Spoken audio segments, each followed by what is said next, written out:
देखिए, मैं सीधी सी बात कहना चाहूंगा कि इसको किसी रिलीजियस इंटरेस्ट से ना देखे। ईएसी की एडवाइस है। EAC that is from the economic perspective, एक आर्थिक दृष्टिकोण से है। तो आर्थिक दृष्टिकोण से जब हम समग्र राष्ट्र की बात करेंगे तो हमारे समक्ष स्पष्ट है, बांग्लादेशियों का जो हमारे यहाँ पर घुसपैठ हुई है, that was with the interest of demographic transition only. यदि हमारी जनसंख्या की दर को प्रभावित करने के लिए घुसपैठ तक होता है तो ये बहुत लंबी एक असुरक्षा है। अब इसके अंदर हमें ये स्पष्ट देखना होगा कि हम अल्पसंख्यक कहें किसको।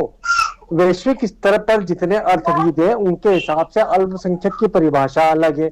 हम हमारे भारतीय परिप्रेक्ष्य के अंदर 14.02 की जो प्रतिशत की जो हिस्सेदारी रखते हैं, हम उन्हें अल्पसंख्यक कहते हैं। तो बड़ा वृहद विषय है जी। यदि हम यूनिवर्सल ब्रदरहुड की बात कर रहे हैं, हम वसुधैव कुटुंबकम की जहां बात करते हैं, वहीं पर कुछ लोग धार्मिक भाईचारे की बात करते हैं, यानी कि एक धर्म को लेकर के ब्रदरहुड की बात करते हैं। उचित नहीं है, इसको बेहद गंभीरता से लेना होगा। अभी कुछ लोगों ने कहा कि ये समय चुनावी है। लेट हो गए हम। 1950 से अभी तक का भले ही आकलन है, हमने चुनाव में भी इसको यदि रखा, परंतु ये अभी चिंतन कोई चुनाव का नहीं है। ये चिंतन राष्ट्रीय विकास का चिंतन है।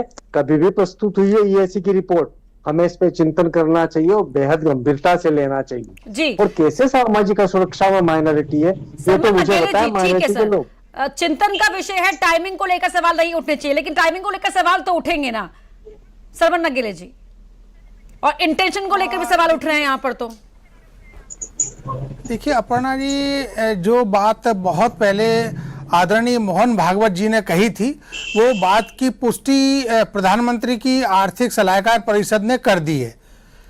लेकिन क्या आर्थिक सलाहकार परिषद ने भारत आए थे और आज भारतीय जनता पार्टी के साथ देवेगौड़ा जी मिलकर चुनाव लड़ रहे हैं, एनडीए के घटक हैं, ये सवाल तो भारतीय जनता पार्टी पे आना चाहिए कायदे में अगर आए तो। लेकिन बिना सिर पैर के आप बात करेंगे तो वो कहां पर जाकर टिकेगी, क्योंकि मूल मुद्दों से आप भटकाना चाहते हैं कहीं ना कहीं। लगातार जो अभी महामंटेश्वर जी ने बड़ी अच्छी बात कही कि अगर घुसपैठ हो रही उसको रोकने का काम होना चाहिए। हमारे देश के अंदर हमारे जो लोग हैं, चाहे वो हिंदू हो, चाहे मुस्लिम हो, सिख हो, ईसाई हैं, उनकी आबादी घटती बढ़ती है, वो अलग विषय है। मैं अगर बहुत छोटे शब्दों में तो नहीं कहना चाहता, किसी भी राजनीतिक दल ने किसी को प्रेरित तो नहीं किया ना कि आप आपकी आबादी बढ़ाइए या आपकी आप आबादी घटाइए।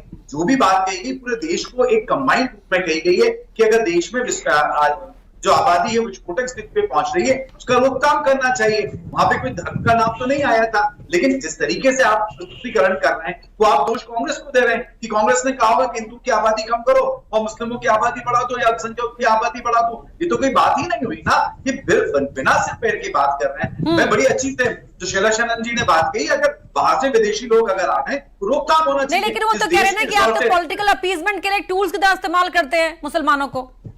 देखिए ये फिर गलत बात है। कांग्रेस पार्टी ने हमेशा जो पीछे रह गए, चाहे वो कोई सी भी जाति क्यों, अनुसूचित जाति क्यों, जनजाति क्यों, पिछड़ा हो, अल्पसंख्यक हो, उनको आगे लाने का काम करना चाहिए। अगर ये देश हमारा सबका है तो हम सबका ये बीजेपी कह रही है कि सबका साथ, सबका विश्वास, सबका विकास, सबका प्रयास, और कांग्रेस कह रही है कि जाति को जनगणना करवा लीजिए।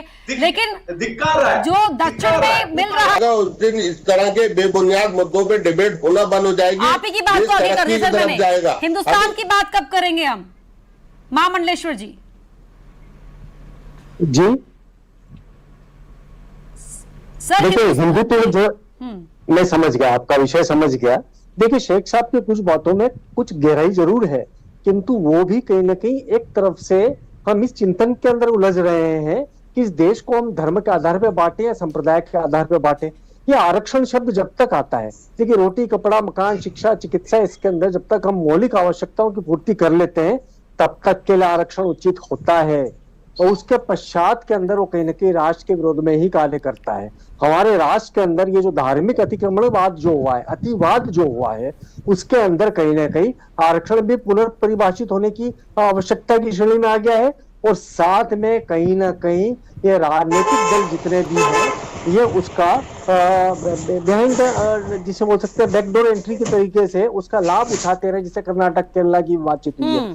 केरला का डेमोक्रेटिक ट्रांजिशन देखिए, बहुत चीजें ऐसी जिन्हें पुनर्भाषित करने की आवश्यकता है। बहुत शुक्रिया, इतने समय था मेरे पास मध्य प्रदेश की महाडिबेट में अपना समय देने के लिए।